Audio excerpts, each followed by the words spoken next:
యేసుక్రీస్తు నామమున మీ అందరికీ వందనాలు. Bible in Telugu audio channel కి స్వాగతం పలుకుతున్నాము. బైబిల్ చదవాల నుండి తెలుగు చదవటం రాదని బాధపడుతున్న వారి కోసము ఈ ఛానల్ మీ ముందుకు తీసుకొచ్చాము. ఇందులో అప్లోడ్ చేయబడే దేవుని మాటలు విని మీరు ఆత్మీయంగా ఎదిగి ఫలించాలని కోరుకుంటున్నాము.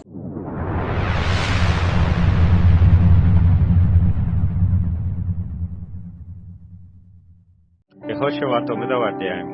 యోర్దాను అవతలనున్న మన్యములోను లోయలోను లెబానోను నెదుటి మహాసముద్ర తీరమందంతటను ఉన్న హిత్తీయులు, అమోరీయులు, కనానీయులు, పెరిజ్జీయులు, హివ్వీయులు, యెబూసీయులు అను వారి రాజులందరూ జరిగిన దానిని వినినప్పుడు వారు యెహోషువతోనూ ఇశ్రాయేలీయులతోనూ యుద్ధము చేయుటకు కూడి వచ్చిరి.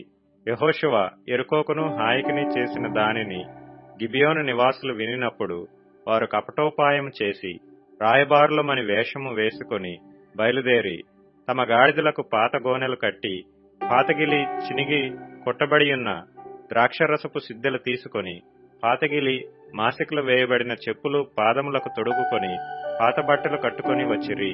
వారు ఆహారముగా తెచ్చుకొనిన భక్ష్యములన్నీయు ఎండిన ముక్కలుగా నుండెను.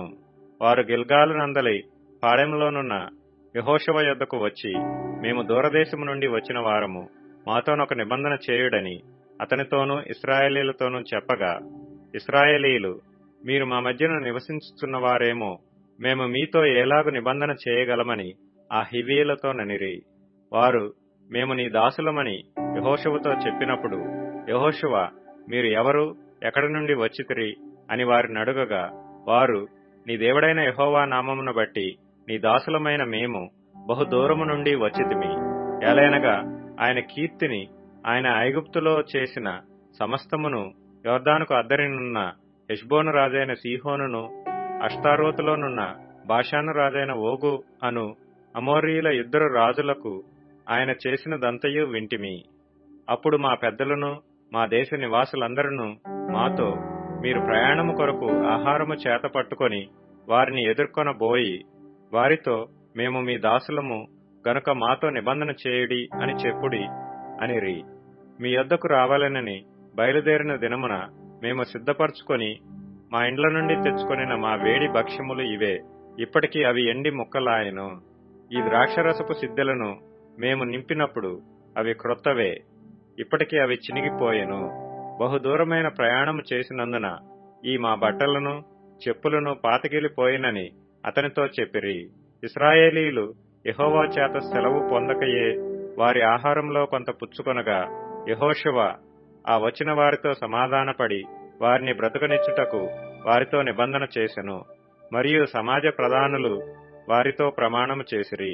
అయితే వారితో నిబంధన చేసి 3 దినములైన తరువాత వారు తమకు పొరుగువారు, తమ నడుమును నివసించువారే అని తెలుసుకొనిరి. ఇశ్రాయేలీయులు సాగి 3వ నాడు వారి పట్టణములకు వచ్చిరి. వారి పట్టణములు గిబియోను, కెఫీరా, బెయేరోతు, కిర్యత్యారీము అనునవి. సమాజ ప్రధానులు ఇశ్రాయేలీయుల దేవుడైన యెహోవా తోడని వారితో ప్రమాణం చేసిండిరి గనుక ఇశ్రాయేలీయులు వారిని హతము చేయలేదు. కాగా సమాజమంతయు ప్రధానులకు విరోధముగా మొర్రపెట్టిరి. అందుకు సమాజ ప్రధానులందరూ సర్వసమాజముతో ఇట్లనిరి, మనము ఇశ్రాయేలీయుల దేవుడైన యెహోవా తోడని వారితో ప్రమాణము చేసితిమి గనుక మనము వారికి హాని చేయకూడదు. మనము వారితో చేసిన ప్రమాణము వలన మన మీదికి కోపము రాకపోవున్నట్లు ఆ ప్రమాణమును బట్టి వారిని బ్రతకనీయవలెనని చెప్పి వారిని బ్రతకనీయుడని సెలవిచ్చిరి గనుక ప్రధానులు తమతో చెప్పినట్లు వారు సర్వసమాజమునకును కట్టెలు నరుకువారుగాను నీళ్లు చేదువారుగాను ఏర్పడిరి. మరియు యెహోషువ వారిని పిలిపించి ఇట్లనెను, మీరు మా మధ్యను నివసించువారై ఇండియు మేము మీకు బహు దూరముగానున్న వారమని చెప్పి మమ్మనేల మోసపుచ్చితిరి. ఆ హేతువు చేతను మీరు శాపగ్రస్తులగుదురు. దాస్యము మీకెన్నడను మానదు. నా దేవుని ఆలయమునకు మీరు కట్టెలు నరుకువారును నీళ్లు చేదువారునై ఇండక మానరు. అందుకు వారు యెహోషువను చూచి, మీ దేవుడైన యెహోవా ఈ సమస్త దేశమును మీకిచ్చి మీ ఎదుట నిలవకుండా ఈ దేశ నివాసులందరినీ నశింపజేయునట్లు తన సేవకుడైన మోషేకు ఆజ్ఞాపించినని నీ దాసులకు రూఢిగా తెలుపబడెను. గనుక మేము మా ప్రాణముల విషయంలో నీ వలన మిక్కిలి భయపడి ఇలాగు చేసితిమి. కాబట్టి మేము నీ వశముననున్నాము. మాకేమి చేయుట నీ దృష్టికి న్యాయమో, ఏది మంచిదో అదే చేయమని యెహోషువకు ఉత్తరమిచ్చిరి.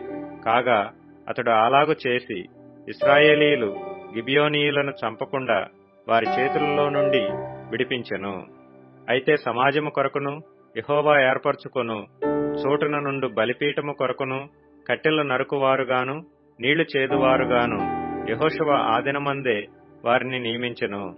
నేటి వరకు వారు ఆ పని చేయువారై ఉన్నారు. మా ప్రయాసను గుర్తించి ఈ వీడియోని లైక్ చేసి, షేర్ చేసి, సబ్స్క్రైబ్ చేయండి. అలాగే మీ ప్రార్థన అవసరములు, విన్నపములు మాకు తెలియచేయడానికై కిందున్నటువంటి వాట్సాప్ లింక్ ని క్లిక్ చేసి మీ ప్రార్థన విన్నపాలు మాకు తెలియపరచండి. యేసుక్రీస్తు వారి యొక్క కృప మనందరికీ తోడై ఉండి నడిపించును గాక. ఆమేన్.